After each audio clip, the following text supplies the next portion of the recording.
హతసాక్షులైన బాలబాలికలు. మొదటిగా William Hunter. Bible చదువుచుండిన William విచారముగా ఉండెను.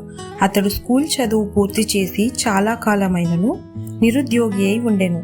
తండ్రి గారు ఎంతో వేదన చెందిరి. ఏమి చేయాలో తోచని స్థితిలో విలియం ఉండెను. యేసయ్యా, నాకు త్వరగా ఒక ఉద్యోగము దయచేయుము అని విలియం ప్రభువును అడుగుచుండెను. ఎటువంటి ఇబ్బందికరమైన పరిస్థితులలోనూ బైబిల్ చదువుట, ప్రార్థించుటను విలియం విడిచిపెట్టాడు.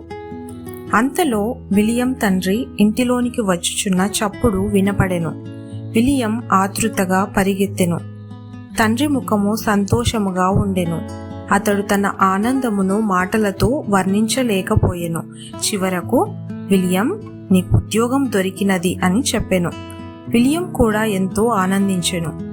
లండన్ పట్టణమందు థామస్ టైలర్ అను ఒకరు నేత పరిశ్రమ పెట్టి ఉన్నారు. అందులో నీకు ఉద్యోగము ఇచ్చుచున్నారు. అయితే నీవు మగ్గము పని చేయవలసి వచ్చిందే అని సంశయిస్తూ తండ్రి వివరించెను. అప్పుడు విలియం, ఏ పని అయినా పర్వాలేదు డాడీ, నేను నేర్చుకొందును అని హామీ ఇచ్చాడు. అంతవరకు మౌనం పాటించిన విలియం తల్లి, యేసయ్యా, నీకు స్తోత్రమని చెప్పిరి. ముగ్గురును మోకరించి దేవునికి కృతజ్ఞతాస్తుతులు చెల్లించిరి. విలియం లండన్ బయలుదేరవలసిన సమయము వచ్చినది. తన పెట్టె పడకలను ప్యాకింగ్ చేసుకొనిన విలియం మరువకుండా పరిశుద్ధ గ్రంథమును తీసుకొనెను. బాబు, ఆరోగ్యమును జాగ్రత్తగా చూసుకొనుము. ప్రతిదినము బైబిల్ చదువుట, ప్రార్థించుట మర్చిపోవద్దు అని తల్లి బుద్ధి చెప్పిరి. మరువనమ్మ అని హామీ ఇచ్చిన విలియం తన పెట్టె పడకలను ఎత్తుకొని ఇంటి వెలుపలికి వచ్చెను. తల్లి గుమ్మమున నిలోబడి వీడ్కోలు పలికెను. తండ్రి అతనిని కోచ్ బండి ఎక్కించుటకు అతనితో కూడా వచ్చిరి. ఆ కాలమందు కారులు, బస్సులు లేవు. గుర్రములు లాగిన కోచ్ బండ్లలోనే ప్రజలు దూర ప్రాంతమునకు వెళ్ళేడివారు. కోచ్ బండి స్టేషన్ కలవరముతో నిండి ఉండెను. ఇద్దరు ముగ్గురుగా గుంపు కూడి ఏదో ఒక విషయమును చర్చించుకొనుచుండిరి. విలియం తండ్రి గారికి అసలు సంగతి తెలియదు. విలియంను ఒక చోట కూర్చుండబెట్టి ఆయన కూడా జనసమూహములోనికి వెళ్లి సంగతి తెలుసుకొనగోరెను. జరిగిన సంగతులను గ్రహించిన విలియం తండ్రి దిగులుతో తిరిగి వచ్చెను. డాడీ, ఏమి జరిగినది అని విలియం అడిగెను. తన ముఖము మీద చెమటను తుడుచుకొనిన తండ్రి, మన జేన్ రాణి గారిని పడద్రోసి చెరసాలలో బంధించి ఉన్నారట అని చెప్పెను. డాడీ, ఎవరు చేశారు ఆ పని? రాణిగారు అధికారంలోకి వచ్చి 10 దినములు కూడా కాలేదు అని విలియం ఆశ్చర్యముగా అడిగెను. ఇంకా ఎవరు చేస్తారు? అంతా ఆ మేరీ గారే. మన రాణిగారిని చెరసాలలో బంధించి ఆమె అధికారము చేపట్టి ఉన్నది. ఇక మీదట మనకు కష్టకాలమే అని తండ్రి నిట్టూర్పు విడిచెను. అర్థము కాని అయోమయ స్థితిలో నుండిన విలియం తండ్రి వైపు చూస్తూ ఉండగా ఆయన మెల్లగా, ఈ మేరీ బహు భయంకరమైన మనిషి. ప్రార్థించువారు, బైబిల్ చదువువారు ఆమెకు అసలు గిట్టరు. ఇక మీదట స్వాముల వారిదే అధికారము. విగ్రహ పూజ చేయని వారిని ఆమె ఏమి చేయునో తెలియదు అని విలియం తండ్రి తన దుఃఖమును, భయమును వ్యక్తపరిచెను. తరువాత విలియం వైపు చూచి, నీవు దేనిని గూర్చి భయపడవద్దు. ఎటువంటి శ్రమ వచ్చినను యేసు ప్రభువును విడిచిపెట్టవద్దు. మనకు ఈ లోకంలో శ్రమలు వస్తాయి, అయినను నిశ్చయముగా పరలోకము చేరేదము అని ఓదార్చెను. కోచ్ బండి టికెట్ తీసుకొనిన తర్వాత విలియం బండి ఎక్కాడు. గుర్రములు లండన్ పట్టణం వైపు పరిగెత్తాయి. ఉద్యోగంలో చేరిన కొద్ది దినములలోనే విలియం నేత పని మంచిగా అర్థం చేసుకొనెను. అతని సామర్థ్యమును చూచిన ఫ్యాక్టరీ యజమానుడు థామస్ అతనిని ఎక్కువగా ప్రేమించెను. ఫ్యాక్టరీలోనే ఒక గదిని అమర్చి ఇచ్చెను. అయితే అక్కడ బైబిల్ చదువుట, ప్రార్థించుట ఎంతో కష్టతరముగా ఉండెను. క్వీన్ మేరీ శాసనములు బహు క్రూరమైనవి. విగ్రహారాధన చేయని వారు, మాస్లో అనగా పూజలో పాల్గొనని వారిని జైళ్లలో బంధించి శిక్షించుటకు ఫాదర్స్కు అధికారము ఇచ్చి ఉండెను. అందును బట్టి వారు బైబిల్ చదువు వారిని, ప్రార్థించు వారిని పట్టుకొనుటకు వెదుకుచుండిరి. విలియం అనుదినము తన పనిని పూర్తి చేసుకొనిన తర్వాత బైబిల్ చదివి ప్రార్థించి పండుకొనేడివాడు, విగ్రహ పూజలో పాల్గొనేడివాడు కాడు. యేసు ప్రభువు పునరుద్ధాన దినముగా ఆచరించే ఈస్టర్ పండుగ దినము వచ్చినది. ఆ రోజు అందరూ తప్పకుండా పూజలో పాల్గొని రొట్టెను పూజించాలనియు, లేని ఎడల చెరసాలలో వేయబడుదరనియు ఫాదర్స్ ఆజ్ఞాపించి ఉండిరి. కానీ విలియం విగ్రహారాధనకు వెళ్ళలేదు. అందరూ మాస్ చేయుచుండగా అతడు తన గదిలో కూర్చొని బైబిల్ చదువుచుండెను. పూజలో విలియం కనబడనందున యజమానుడు ఉలిక్కిపడెను. వెంటనే విలియం గదికి వచ్చెను. అక్కడ విలియం ప్రార్థించుచుండెను. శబ్దము చేయకుండా గదిలో ప్రవేశించి మెల్లగా తలుపును మూసి నిలువబడెను. ఏమైనా శబ్దము అయిన ఎడల ఫాదర్స్ వచ్చుదురేమో అని ఆయన భయపడెను. ప్రార్థన అనంతరం విలియం లేచెను. విలియం, ఎందుకు మాస్కి రాలేదు అని థామస్ అడిగెను. విగ్రహములను పూజించుట తప్పు అని బైబిల్లో వ్రాయబడి ఉన్నది సార్, అందువలన నేను మాస్లో పాల్గొనను అని విలియం ఖచ్చితముగా చెప్పెను. తక్షణము థామస్ అతని నోరు మోయించి, మాట్లాడవద్దు, ఫాదర్ వాళ్ళు వింటే నిన్ను పట్టుకొని జైల్లో వేస్తారు అని భయముతో చెప్పుచు అటూ ఇటూ చూచెను. తరువాత విలియం, నాకు కూడా ఈ మాస్లో నమ్మకం లేదు కానీ మనం పాల్గొంటేనే మంచిది అని వివరించెను. అలాగు చేయుట తప్పు సార్, నిజమైన దేవుని ఎడల విశ్వాసం గల మనము ఇలాగు భయపడుట కూడా పాపమే అన్నాడు విలియం. అతని మాటలలోని గట్టితనము చూచి థామస్ విస్మయము చెందాడు. అయినను ఫాదర్స్ను బట్టి భయపడెను. సరే విలియం, ఇప్పుడు నీవు రాకపోతే నాకు కూడా ప్రమాదమే. నా క్రింద నీవు పనిచేయుచున్నావు గనుక నీకు నేనే జవాబుదారిని. నన్ను జైలు పాలు చేస్తే నేనేమి చేయగలను? నా భార్య బిడ్డలు ఏమవుదురు అని తన ఆవేదనను థామస్ వ్యక్తపరిచెను. అసలు స్థితిని గ్రహించిన విలియం ఎటువంటి పరిస్థితులలోనూ ప్రభువైన యేసుక్రీస్తును విడిచిపెట్టి విగ్రహములను పూజించుటకు ఇష్టపడని వాడై, అలాగైతే ఈ ఉద్యోగమును వదిలివేస్తాను సార్, ప్రభువే నన్ను కాపాడుతాడనే నమ్మకము నాకున్నది అని జవాబిచ్చెను. అప్పుడు యజమానుడు థామస్ మౌనము పాటించెను. తన పెట్టే పడకలతో మరలా విలియం తన స్వగ్రామమైన ఫ్రంట్వుడ్ను చేరెను. అతని తల్లిదండ్రులు బహుగా దుఃఖించిరి. కాని విలియం విగ్రహములను పూజించుటకు నిరాకరించి వచ్చినందున అభినందించిరి. ఫ్రంట్వుడ్లోనూ స్వాముల వారి అధికారము ఎక్కువగా ఉండెను. విలియంను అతని తల్లిదండ్రులను ఇంతకు ముందు వెళ్లిన చర్చ్కు ఇప్పుడు ఎవరూ వెళ్లరు. ఆదివారం ఆరాధనలు కూడా ఆపివేయబడెను. ఫాదర్స్ ఇంటింటా ప్రవేశించి బైబిల్ గ్రంథములను లాగుకొని వెళ్లి తగలబెట్టుచుండెరి. అయితే విలియం తల్లిదండ్రులు వాటన్నిటికీ భయపడక ప్రతిదినం బైబిల్ చదువుచు, ప్రార్థన చేయుచు, పాటలు పాడుచు, దేవునిని స్తుతించుచూ వచ్చిరి. ఖాళీగా నుండిన చర్చ్లోనికి విలియం ప్రతిదినం వెళ్ళేడివాడు. అక్కడ బలిపీఠం వెనుక నుండిన గదిలో కూర్చొని బైబిల్ చదువుట అతనికి వాడుక. ఆ చర్చ్కు ఫాదర్లు ఎవరూ రారు. అందువలన ఎంతో ప్రశాంతముగా ఉండెను. అయితే విలియం చర్చ్కు వెళ్లి బైబిల్ చదువుటను ఒకడు దాగుకొని చూచుచుండెను. అతని పేరు అడ్వల్. స్వాముల వారికి సహాయకుడుగా నుండి విశ్వాసులను పట్టించుటయే అతని పని. విలియంకు ఆ విషయం తెలియదు. తాను చర్చ్కు వెళ్ళు సంగతి ఎవరికీ తెలియదని అతడు తలంచుచుండెను. ఒకరోజు బలిపీఠం వెనుక నుండిన గదిలో విలియం బైబిల్ చదువుచుండెను. హఠాత్తుగా బలిపీఠమునొద్ద ఒక శబ్దము వచ్చెను. ఉలిక్కిపడిన విలియం లేచి బయటకు వచ్చి చూచెను. అచ్చట అడ్వల్ నిలిచి ఉండెను. విలియం దిగులు చెందెను. అంతలో అతని చేతిలో నుండిన బైబిల్ను అడ్వల్ గమనించెను. వెంటనే మీద పడి బైబిల్ లాగుకొనెను. అరే, ఈ పుస్తకమును నీవు చదువుచున్నావా? ఏమి చేస్తానో చూడు అని ఘోషించెను. అడ్వల్ బైబిల్ గ్రంథమును చింపసాగెను. అయితే విలియంకు హఠాత్తుగా రోషము పుట్టుకొని వచ్చెను. ఆ బైబిల్ గ్రంథమును అడ్వల్ చేతిలో నుండి లాగుకొనెను. ఇది దేవుని వాక్యము, దీనిని ఎవరు నాశనము చేయలేరని విలియం గట్టిగా కేకలు వేసెను.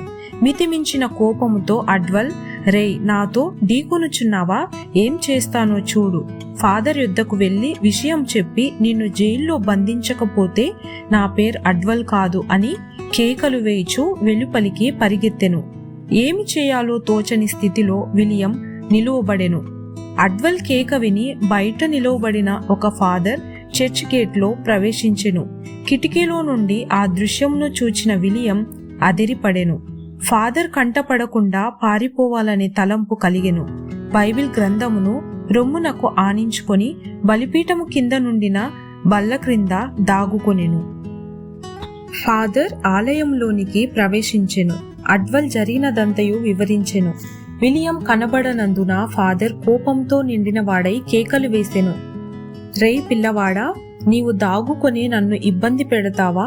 ఇప్పుడే బయటకు రా, లేని ఎడల నీ తల్లిదండ్రులను పట్టుకొని జైలులో వేస్తాను అని ఘోషించెను. తన తల్లిదండ్రులను జైల్లో వేస్తానని ఆ ఫాదర్ బెదిరించినందున విలియం బయటకు వచ్చెను. అతని చేతిలో బైబిల్ గ్రంథం ఉండెను. బైబిల్ను చూచిన ఫాదర్ మరింతగా కేకలు వేసెను. ఆ పుస్తకంను పారవేసి ఇక్కడకు రా అని ఆజ్ఞాపించెను. అందుకు నిరాకరించిన విలియం బైబిల్ హత్తుకొని నిలవబడెను. దేవుడే తనకు సహాయకుడుగా ఉన్నట్లు భావించెను. అతని భయమంతయు మాయమైపోయెను. అంతలో అక్కడ నిలవబడిన అడ్వల్, ఫాదర్, వీడిని ఇలాగు పిలిస్తే లోబడడు, పెద్ద ఫాదర్ యొద్దకు తీసుకొని పోయి కొట్టిస్తే లోబడతాడని ప్రేరేపించెను. వెంటనే ఫాదర్ విలియం చేతిలోనున్న బైబిల్ను లాగి పారవేసి అతని చేతులకు బేడీలను తగిలించెను. విలియం చెరసాలలో బంధించబడెను. అతనిని విడిపించుటకు అతని తండ్రి ఎంతగా ప్రయత్నించినను ఫలితము లేకపోయెను. చివరకు విలియం బోనర్ అను అధికారి యొద్దకు తీసుకొని రాబడెను. అతడు ఫాదర్ల అందరి మీద అధ్యక్షునిగా నుండెను. చేతిలో బేడీలు తగిలించబడిన విలియంను చూచి బోనర్ విస్మయము చెందెను. ఈ చిన్నవాడు మనలను ఎదిరించుచున్నాడా అనే తలంపుతో విలియంను ఒక పురుగును చూచినట్లు చూచెను. అయితే విలియం భయపడలేదు. అప్పుడు బోనర్, అరే చిన్నోడా, ఎంత గుండె ధైర్యమురా నీకు, ఆఖరిసారిగా చెప్పుచున్నాను, ఈ ప్రతిమను పూజించు, లేని ఎడల నిన్ను కాల్చివేతునని బెదిరించెను. అప్పుడు విలియం భయపడక, నేను పూజించెను, నా యేసు ప్రభువు నన్ను కాపాడుతాడు, పరలోకంలో నాకు స్థానమిస్తాడు అని జవాబిచ్చెను. ఈ మాటలు వినుట ఇష్టం లేక బోనర్ తన చెవులు మూసుకొనెను. అక్కడ నిలువబడిన అధికారులను చూచి, ఈ పిల్లవాడిని తీసుకుని వెళ్లి చెరసాలలో పెట్టండి, సరిగా భోజనము పెట్టక బాధ పెట్టండి, దారిలోకి వస్తాడని ఆజ్ఞాపించిరి. విలియం జైల్లో ఉన్నప్పుడు సరైన భోజనము ఇవ్వలేదు. రోజుకు ఒక రొట్టె ముక్క మాత్రము ఇచ్చేవారు, కొంచెం మంచినీరు ఇచ్చేవారు. ఇలాగూ 9 నెలలు గతించెను. ఆకలితో అలమటించిన విలియం శరీరము బలహీనమాయెను.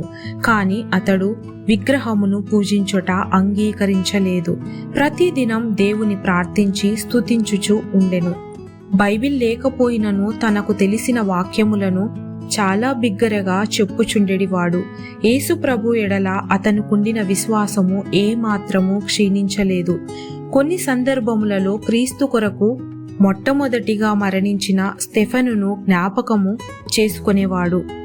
క్రీస్తు కొరకు సాక్ష్యము చెప్పిన స్టెఫెను ఏ విధముగా చంపబడ్డాడో ఆలోచించుకుని ఇప్పుడు అతడు యేసుతో కూడా ఉన్నాడనే తలంపుతో ధైర్యముగా ఉండేవాడు.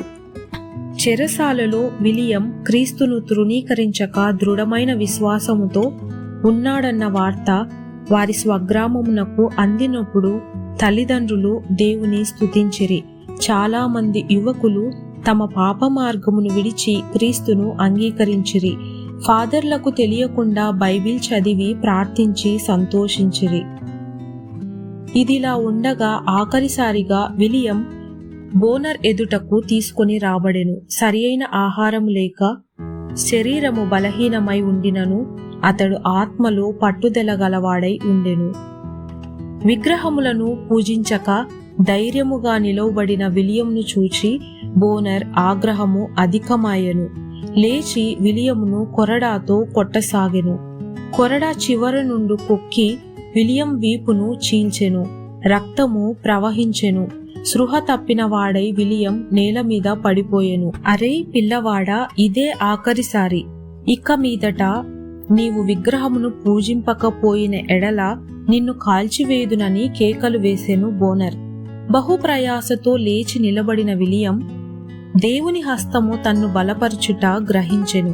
నన్ను కాల్చివేసినను నేను నా ప్రభువును విడిచిపెట్టనని చెప్పెను. కోపముతో బోనర్ శరీరము వణికెను. కోపముతో నేలను గట్టిగా తన్నెను.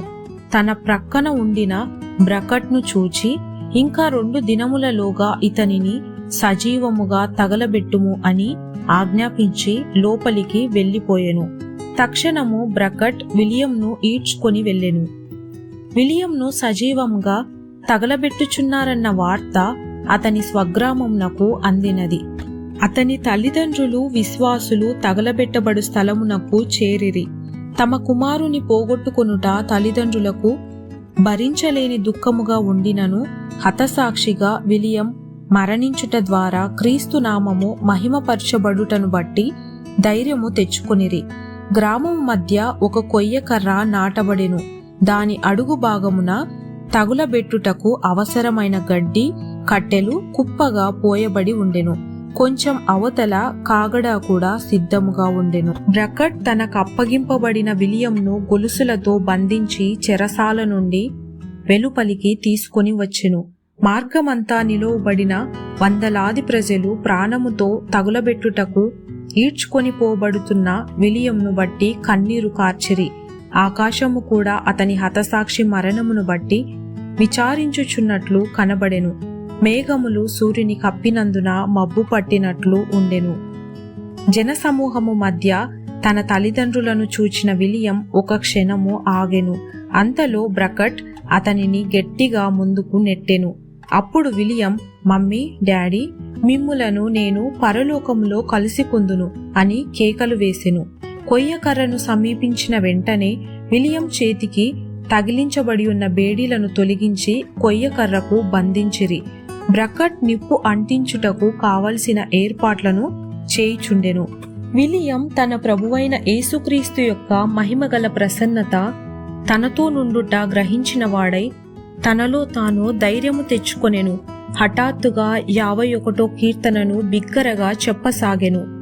ప్రశాంత వాతావరణమును చీల్చుకొని బయలు వెళ్లిన ఆ వాక్యములు కొయ్యకర్ర చుట్టూ నిలువబడిన వారిని ఏడ్వజేసెను. అంతలో బ్రకట్ నిప్పు అంటించగా మంటలు లేచెను.